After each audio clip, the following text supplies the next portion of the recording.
En una expedición arqueológica por las guerras del Caribe colombiano, el investigador aficionado Ernesto Altaona encontró los papeles del coronel Nicolás Ricardo Márquez, en los que su familia reclama la bonificación como veterano de la Guerra de los 1000 días. Era la historia documentada en el expediente 243 del Ministerio de Guerra sobre recompensas para antiguos militares, nada más y nada menos que del abuelo de Gabriel García Márquez, con quien vivió en Aracataca hasta los 8 años. Lo encontré mientras navegaba en la solicitud de todos aquellos militares que pidieron ser recompensados por haber participado en la Guerra de los 1000 días.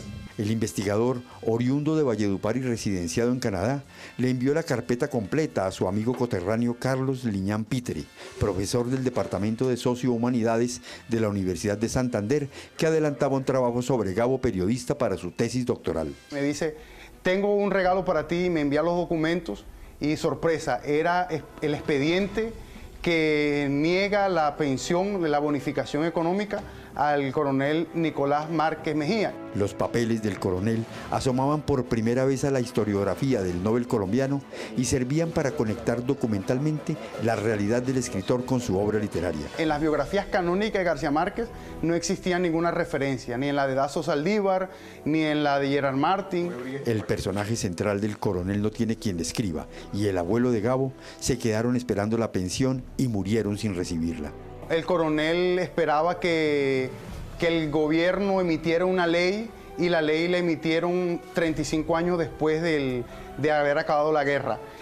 No se trata de una pensión vitalicia como tal, como erróneamente pensamos. Se trata de una bonificación económica que era alrededor de quienes lo recibieron 1.620 pesos, que era el trabajo de un año. Muerto el marido en 1937, Tranquilina Iguarán, la abuela de nuestro Nobel, empezó la reclamación con esta carta de febrero de 1939 a la que adjuntó la partida de matrimonio, el acta de defunción del coronel y un recibo original firmado por el general Clodomiro Castillo, en el que consta que el coronel Márquez, como intendente general del ejército, entregó la suma de 19.672 pesos como saldo de sus cuentas. Aunque el documento parecía ser una prueba irrefutable de su participación en la guerra, 10 años después, la comisión del escalafón de los antiguos militares se pronunció con un rotundo no. Este solo recibo no es suficiente para probar su servicio, campaña y grados alcanzados.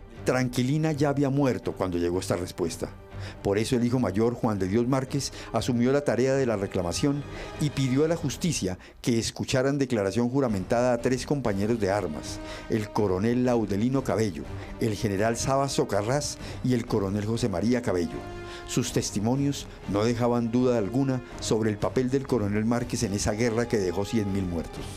El general Sabas Socarrás, que sí logró escalafón y bonificación, declaró lo siguiente. Lo conocí de vista, trato y comunicación por ser mi amigo y compañero en la última guerra civil de los 1000 días, en Barrancas, en este departamento. Incluso señaló quiénes eran sus superiores jerárquicos. Puedo manifestar que el finado Nicolás Márquez Mejía, con quien tuve una estrecha amistad, actuó en la mencionada guerra bajo órdenes de los generales Clodomiro Castillo, Rafael Uribe Uribe, Justo Durán, Miguel Ramírez y Salvador de Luques. Y marcó en la historia las batallas en las que el coronel Nicolás Ricardo tuvo activa participación. A mi lado combatió en Río Hacha, Chorrera, Carazúa, Atonuevo y en compañía del general Cardosa combatió en Fonseca. Los testimonios de los 3 militares permitieron que el 13 de septiembre de 1954 el ministerio reconociera que esas declaraciones eran suficientes para acreditar el grado militar del coronel Márquez. Pero aún así dejó en suspenso la decisión de incluirlo en el escalafón de antiguos militares. Este no puede ser escalafonado toda vez que el interesado o peticionario no acreditó su personería. Cuando reconocen el escalafón, Juan de Dios no pudo reconocer que era hijo del coronel. El investigador Altaona tiene claro lo difícil que era para los vencidos demostrar su condición de militares. Al coronel no le reconocen la pensión.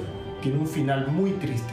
Y esto es porque, como hacía parte del bando liberal, que no era el gobierno, no era la institución, ellos tienen que comprobarlo de la manera que el gobierno lo quería escuchar. Con el expediente inédito, la obra de Gabo coge un nuevo aliento. El general Sabas Socarrás, que declaran la realidad a favor del coronel Nicolás Ricardo Márquez, es un personaje del coronel no tiene quien le escriba.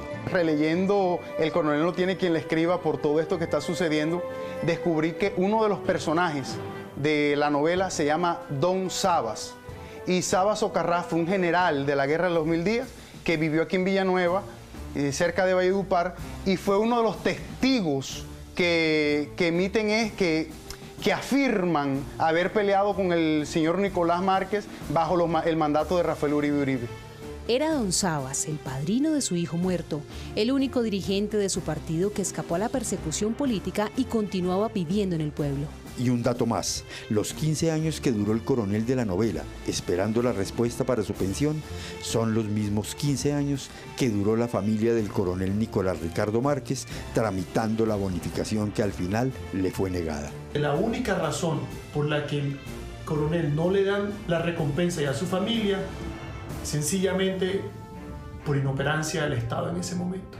Entre 1939, cuando Tranquilina Iguarán hace la reclamación, y 1954, cuando Juan de Dios Márquez recibe la negativa de la Comisión de Escalafón, pasan exactamente 15 años. Gabo no solo se apoya en la figura del abuelo, que sí, ya están los documentos históricos, las pruebas históricas, sino que también se apoya en otros coroneles que vivieron la misma situación. Todos los coroneles, todos los militares liberales tuvieron que hacer la reclamación ante el Estado para que les reconocieran el escalafón y les reconocieran la bonificación. Algunos lo hicieron, otros prefirieron ser indiferentes ante esto. Muchos murieron en la miseria y en el olvido.